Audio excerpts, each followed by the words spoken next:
오늘의 사회 이슈를 김민정 기자가 종합해드립니다. 오늘의 이슈 포커스입니다. 박근혜 대통령의 퇴진을 요구하는 주말 촛불 집회가 계속해서 열리고 있는 가운데 26일 열리는 집회 역시 대규모 행사가 될 것으로 보입니다. 전국에서 동시에 진행됐던 지난 주말 집회엔 주최 측 추산 95만 명, 경찰 추산 26만여 명이 모였는데요. 이번엔 서울 집중 집회로 열리는 만큼 전국 각지에서 많은 인원이 모여들 것으로 전망됩니다. 수능을 마친 고3 수험생이나 가족 단위 참가자들도 상당할 것이란 관측입니다. 주최 측은 최대 200만 명 참가를 예상하고 있는 것으로 전해졌습니다. 경찰과 시민단체에 따르면 이날 민주노총 등 진보 진영 1,500여 개 단체들이 박근혜 즉각 퇴진 범국민행동 행사를 열 것으로 알려졌는데요. 이번 사태에 대한 국민 여론을 가늠할 수 있는 계기가 될 것으로 보여 귀추가 주목됩니다. 조류 인플루엔자, 일명 AI가 전국적으로 확산되고 있습니다. 지난 15일 전남 해남의 산란계 농장에서 AI 바이러스 감염이 확인된 이후 전국적으로 100만 마리에 가까운 닭과 오리가 살처분됐습니다. 매년 반복되는 피해에 가금류 사육 농가들은 정부 차원의 대책 마련을 촉구하고 있는데요.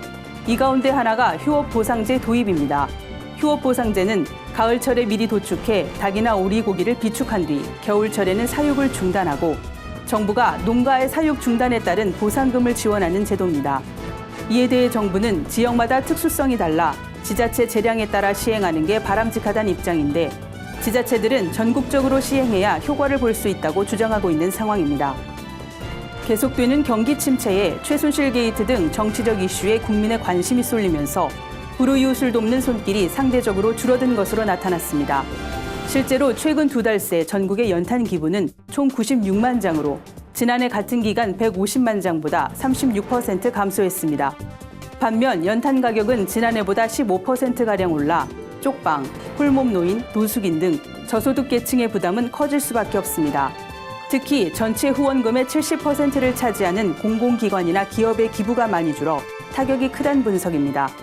일부 공동모금회의 경우 올해 기부금 목표 달성이 어려울 것이란 전망도 나오고 있어 소외이웃에 대한 따뜻한 관심이 요구됩니다. 앙겔라 메르켈 독일 총리가 미국이 환태평양 경제 동반자 협정 탈퇴를 결정한 데 대해 비판적인 입장을 표명했습니다. 메르켈 총리는 다른 이들과 세계화를 만들어가는 데 있어서 다자주의를 함께 수호해야 할 필요가 있다며 포용과 자유무역을 지켜나가겠다는 의지를 밝혔습니다. 이에 대해 미국 월스트리트 저널 등은 사선 도전을 선언한 메르켈 총리의 선거운동이 반 트럼프로 시작됐다고 평가했는데요.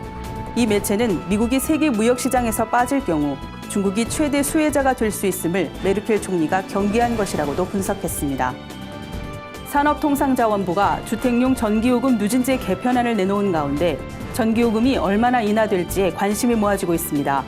정부가 전기요금 당정 태스크포스를 거쳐 내놓은 개편안은 누진제 기본 원리에 충실한 1안, 전구간 요금 증가가 없는 2안, 절충안인 3안 세 가지입니다. 1안의 경우 평균 전기요금 인하율은 10.4%, 2안은 11.5%, 3안은 11.6%로 추산됩니다. 3안의 경우 요율을 달리해 형평성을 높여 가장 유력한 안으로 꼽히고 있습니다. 한국전력은 28일 개편안에 대한 공청회를 진행할 예정이며 산업부는 12월 중순께 최종 확정안을 발표한다는 계획입니다. 구티비 뉴스 김민정입니다.